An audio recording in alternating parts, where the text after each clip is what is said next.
Good evening, folks. My name is Charlotte Clymer. My pronouns are she, her, and I am so delighted to join everyone tonight, specifically because the excitement of this moment is just irresistible.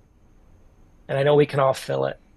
It feels like I haven't felt like this in many, many years, especially in this Trump era, I would say. And I came here tonight because I know there are probably not a few Christians who tuned in who are still on the fence about whether or not they're supporting Vice President Harris and Governor Walz. And I really wanted to speak directly to them tonight. I uh, I constantly feel caught between two worlds. I am both a proud trans woman, and my faith is very important to me as a Christian. And what I find as I move through this world is that there are a substantial number of trans folks who are incredulous and skeptical of any trans person and any queer person going to church. And there are a substantial number of conservative Christians who feel that a trans person cannot be godly and believe in Christ's teachings. And for a long time, I think that upset me. And it took a while for me to recognize that on either side of that divide are folks who are struggling with a common issue, a common problem. And I think it comes from a deep sense of hurt and alienation and abandonment and loneliness. I went to evangelical churches earlier in my adulthood, my early 20s. And I got to tell you, there are a lot of folks who oh, have a lot of bigotry in their hearts, that's for sure. But I also met a lot of folks who were kind, wonderful, empathetic, really wanted to do right by others. And I always wondered to myself why they were there. And it took me a long time to have the humility to realize that they were there for the same reason I was because we were searching for community and we couldn't find it. And that is the greatest strength of evangelical churches, is that they have a tendency to offer a place of belonging to folks who so desperately need it that they'll do anything just to have that connection with others.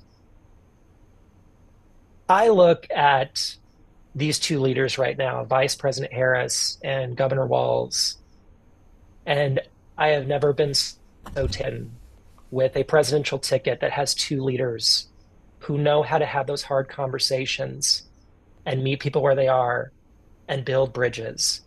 And most importantly, most importantly, make people have a sense of belonging, bring them in, give them a pathway out of the darkness, out of this very acidic culture that I think Donald Trump and JD Vance and all their laziness and atrophy and dark-heartedness offer to them in exchange for that sense of community. In a way, we have a very easy job here. All we have to do is follow the example of Vice President Harris and Governor Walz.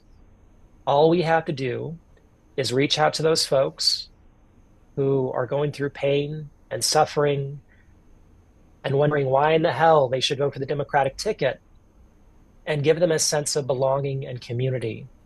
Communicate to them that there is a pathway out of it, that there is a pathway for our country in which people can sit down together and have hard conversations and create that community that so many people crave but can only find in certain spaces.